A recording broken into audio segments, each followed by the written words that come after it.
పరిసరాలను పరిశుభ్రంగా ఉంచుకోవటం అందరి బాధ్యత అని డిఎస్ఓ సూర్యప్రకాష్ అన్నారు. ప్రతి నెలలో 3వ శనివారం రోజున స్వచ్ఛ ఆంధ్రప్రదేశ్ కార్యక్రమంలో భాగంగా ఈరోజు స్థానిక డిఎస్ఓ కార్యాలయంలో స్వచ్ఛ ఆంధ్రప్రదేశ్ కార్యక్రమాన్ని డిఎస్ఓ ఆధ్వర్యంలో నిర్వహించారు.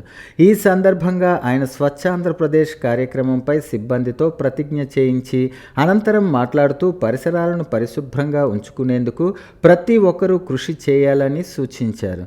అలాగే పరిసరాల పరిశుభ్రతపై పరిసర ప్రాంత ప్రజలకు అవగాహన కల్పించాలని, పరిసరాలు పరిశుభ్రంగా ఉంచుకోవటం వల్ల అందరికీ ఆరోగ్యం ప్రాప్తిస్తుందని వివరించారు.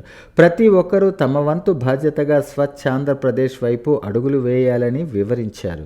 ఈ కార్యక్రమంలో కార్యాలయ సిబ్బంది తదితరులు ఉన్నారు.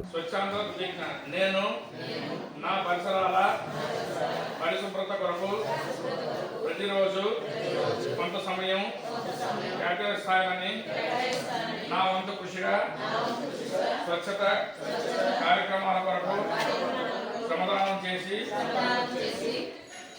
పరిశుభ్ర ఆంధ్రప్రదేశ్ సాధించే సంకల్పానికి కట్టుబడి ఉంటానని ఈరోజు పరిశుభ్రత గురించి నేను వేసిన ఈ ముందడుగు ఆంధ్రప్రదేశ్ రాష్ట్రాన్ని శుభ్రపరచట్లో సహాయం చేస్తుందని నమ్ముతూ ఈ రోజు నుండి నా తోటి వారికి కూడా స్వచ్ఛతపై అవగాహన కల్పించడానికి ప్రయత్నిస్తానని, మన ఆంధ్రప్రదేశ్ను స్వచ్ఛ ఆంధ్రప్రదేశ్గా తీర్చిదిద్దేందుకు నా వంతు కృషి చేస్తానని ప్రమాణం చేస్తున్నాను.